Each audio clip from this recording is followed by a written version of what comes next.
Looking for something to read? Well, these are the books that I've written. Hop on down to the description to find the Amazon links for all 4 of them, and keep your eyes open for more in the future. With that said, on to the video. Hello ladies and gentlemen, I am the Omni viewer, and I had to talk about this episode of ULTRAMAN BLAZAR because otherwise it all just would have been a huge waste of time. Yeah, the series finally had a bad episode, and it was a recap episode no less.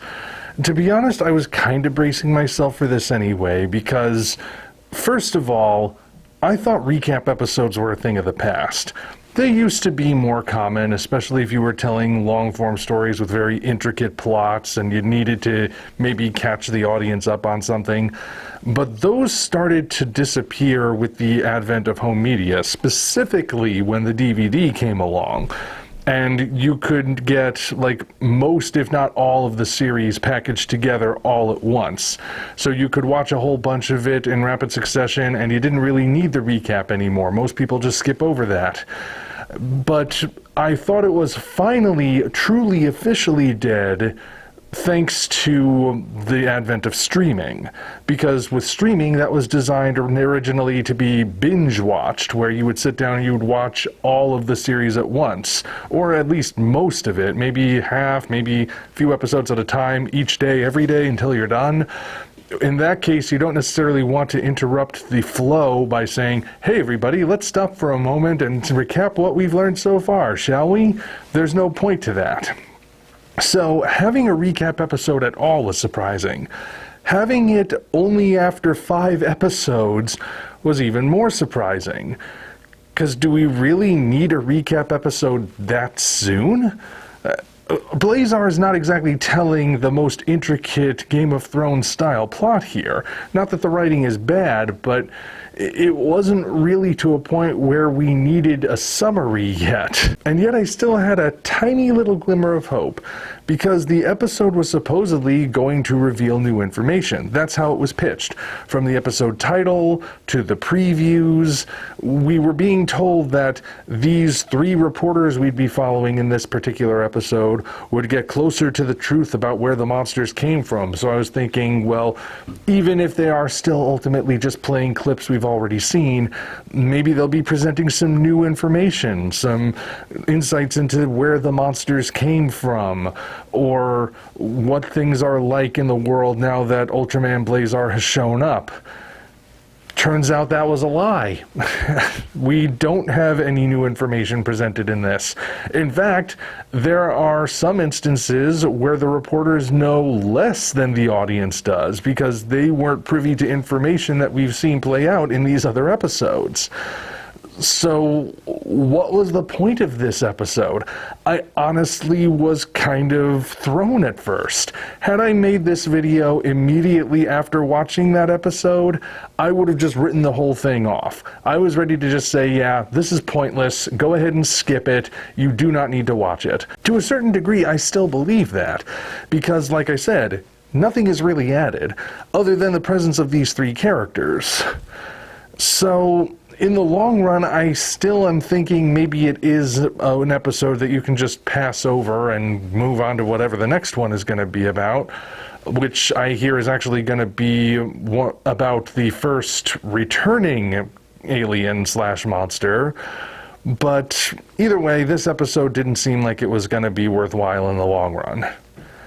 Although, because I waited, I naturally started thinking, and I remembered something that's got me wondering now. As I was thinking about what I was going to say about this episode, and if I was even going to say anything at all, because maybe there wasn't anything, I was thinking, and I remembered how people were describing ULTRAMAN BLAZAR as kind of a return to basics. It sort of feels like it's harkening back to what the original Ultraman was like, and I think that was, of course, deliberate. They're trying to style it in that way while still having it be a more fresh and modern take on the character. And as I thought about that, I also thought about who the focus is in this recap episode, and I realized maybe this episode harkens back even further, not to the original Ultraman, but the original Ultra Q. For those of you who may not have known, Ultra Q is where the Ultra series started. And this was before it became about giant red and silver heroes from the stars. Ultra Q was just about kaiju. It was basically like the kaiju movies that you got in theaters, but condensed to a half hour each. Some people have even compared it to anthology series like The Twilight Zone or The Outer Limits, except for the fact that it's not an anthology. It actually does have continuity. And part of that continuity are the 3 recurring characters who keep popping up, who are not scientists or soldiers or politicians or anything.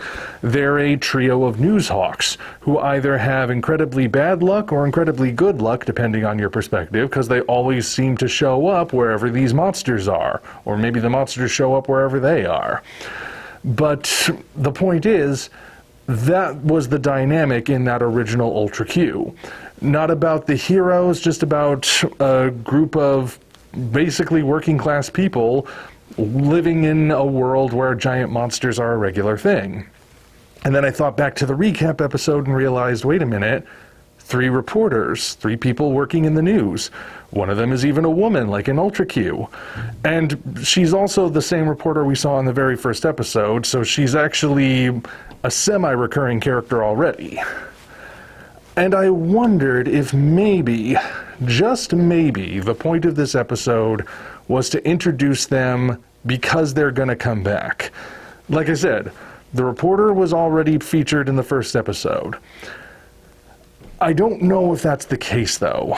I don't think it is necessarily. It might have just been like, maybe they needed to fill an episode quota, or maybe they thought they would just do a recap here and find a way to sort of harken back to Ultra Q just for the heck of it, see if anyone noticed.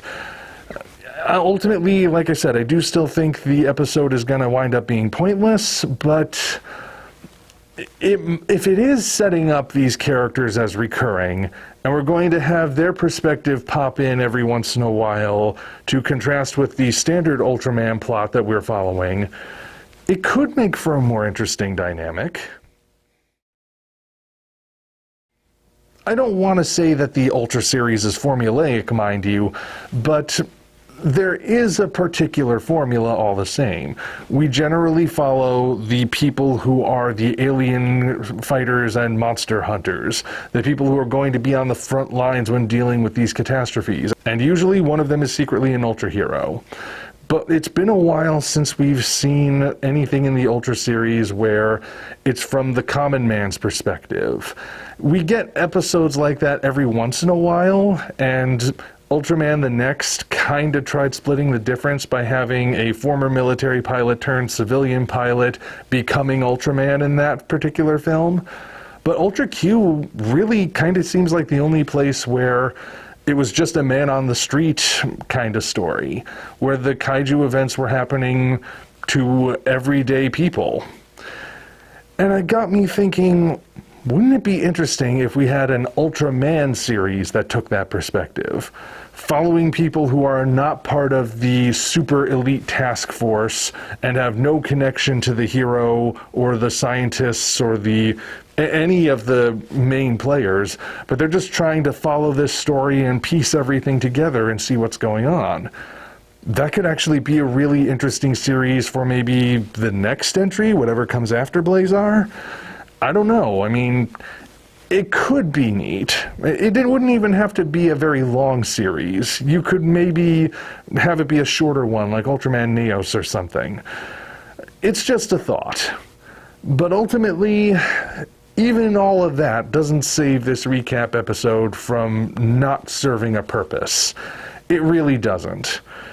I don't know, maybe it is meant to introduce these characters properly, but really, they could have done a better job than that. So yeah, this was the first bad episode in the run, but I mean, that's after a string of 5 good ones. And technically the only reason it's bad is because it's a recap episode.